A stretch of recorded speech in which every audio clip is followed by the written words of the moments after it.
Hello viewers, আসসালামু আলাইকুম। আজকে আমরা আলোচনা করব জীববিজ্ঞান ও প্রাণীবিজ্ঞানের মধ্যে পার্থক্য।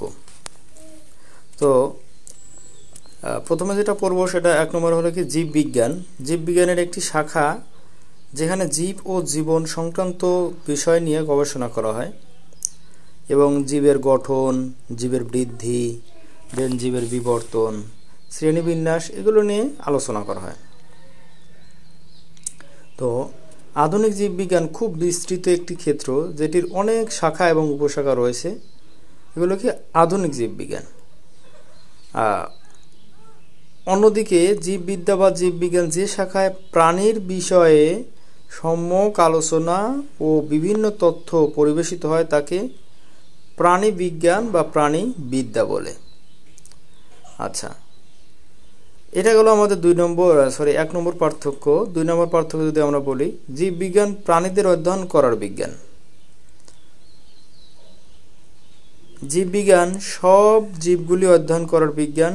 জীববিজ্ঞান আসলে জীববিদ্যা একটি ক্ষেত্র। আচ্ছা, 3 নম্বরে আচরণগত বাস্তুতন্ত্র হলো অধ্যয়নরত একটি প্রাণীবিদ্যা বিষয়ক নির্দিষ্ট ক্ষেত্র। অন্যদিকে জীববিজ্ঞানটি নৃতত্ত্বের সাথে গুরুত্ব সহকারে আচরণ করে না।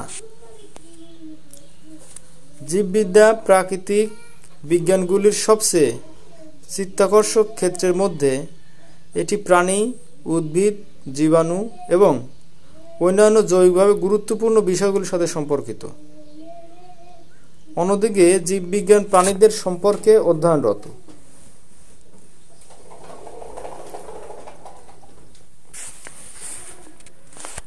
যা জীববিজ্ঞানের একটি শাখা। আচ্ছা,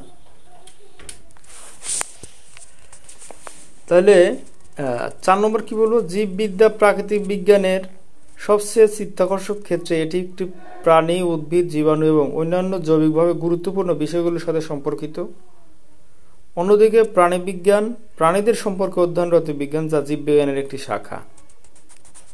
আচ্ছা, 5 নম্বর কি, প্রাণীবিজ্ঞান নামক জীববিজ্ঞানের শাখায় মানুষ ব্যতীত অন্য সব প্রাণীদের নিয়ে গবেষণা করা হয়। অন্যদিকে জীববিজ্ঞান বিজ্ঞানের একটি শাখা যেখানে জীব ও জীবন সংক্রান্ত বিষয়ে আলোচনা করা হয়। তো এই ছিল আমাদের জীববিজ্ঞান এবং প্রাণীবিজ্ঞানের পার্থক্য।